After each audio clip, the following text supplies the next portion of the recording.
তীব্র গ্যাস সংকটে বিভিন্ন পাম্পে যানবাহনের দীর্ঘ সারি। অন্যদিকে দিনাজপুর তাপবিদ্যুৎ কেন্দ্রের ১ নম্বর ইউনিটে যান্ত্রিক ত্রুটির কারণে উৎপাদন বন্ধ থাকায় লোডশেডিংয়ে বেড়েছে দুর্ভোগ। বিস্তারিত জানাতে এই মুহূর্তে রাজধানীর মগবাজারে আছেন সহকর্মী সামদানি প্রত্যয় এবং দিনাজপুরে আছেন গোলাম নবী দুলাল। সরাসরি প্রথমেই যাচ্ছি সামদানির কাছে। সামদানি, রাজধানীর প্রতিটি সিএনজি ফিলিং স্টেশনে ভোগান্তির চিত্র অপরিবর্তিতই রয়েছে।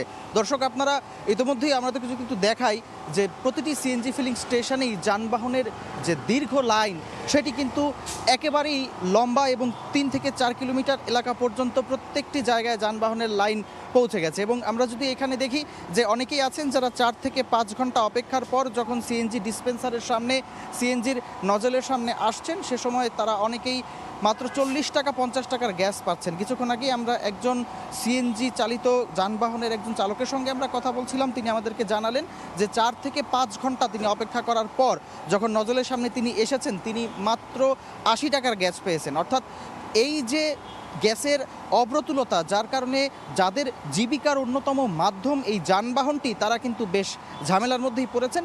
কারণ এখানে রাইড শেয়ারিং অ্যাপের চালক এবং 3 হুইলার সিএনজি অটোরিকশা চালক যারা রয়েছেন তাদের জীবিকার মূল অনুষঙ্গ তাদের যে গাড়ি, সেটি কিন্তু গেল কয়েকদিন ধরে এই গ্যাস সংকটের কারণে তাদের জীবিকায় বেশ প্রভাব পড়ে গেছে। একই সঙ্গে এখানে যারা পাম্প কর্তৃপক্ষ রয়েছেন সেই পাম্প কর্তৃপক্ষ আমাদেরকে জানাচ্ছিলেন যে তারাও তীব্র ভোগান্তির মধ্যে রয়েছেন। কারণ এখানে যখন তারা সিএনজি ডিসপেন্সারটি চালাচ্ছেন সেটি চালানোর জন্য একটি বিদ্যুৎ খরচ রয়েছে, কিন্তু যেহেতু পর্যাপ্ত সিএনজি তারা বিক্রি করতে পারছেন না সেহেতু তাদের এই ডিসপেন্সারটি চালানোর যেই বিদ্যুৎ খরচটি সেই বিদ্যুৎ খরচটি আসলে তারা তুলতে পারছেন না। যার কারণে এই বিদ্যুৎ খরচ তুলতে না পারার কারণেই যে ঘটনাটি ঘটেছে সেটি হচ্ছে যে তারা আশঙ্কা করছেন, যারা আসলে এই সিএনজি ফিলিং স্টেশনের মালিক রয়েছেন তারা আশঙ্কা করছেন যে অচিরেই হয়তোবা তাদেরকে এই পাম্পগুলো বন্ধ করে দিতে হবে, নতুবা তাদের কম্প্রেসারগুলো ডিসপেন্সারগুলো ক্ষতিগ্রস্ত হতে পারে।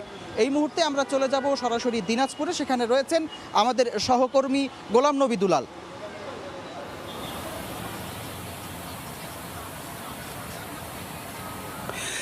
তীব্র গরম এবং বিদ্যুৎ সরবরাহে বড় ধরনের ঘাটতির কারণে লোডশেডিংয়ের মাত্রা কিন্তু অনেক বেশি এই অঞ্চলে।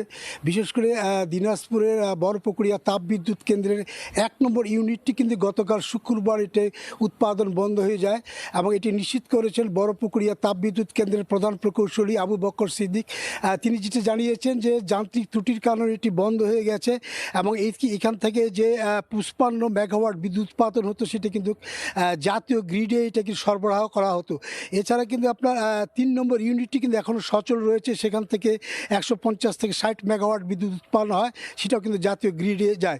ইতিমধ্যে যেটা জানিয়েছি যে দিনাজপুর এই অঞ্চলে আপনার বিদ্যুতের যে চাহিদা সেটি কিন্তু ১৪০ থেকে ৫০ মেগাওয়াট, কিন্তু সেটি কিন্তু গত ২ দিন আগে কিন্তু ৩০ থেকে ৪০ মেগাওয়াট বিদ্যুৎ কিন্তু আপনার কম পাওয়ার কারণে লোডশেডিংয়ের মাত্রা কিন্তু অনেক বেশি।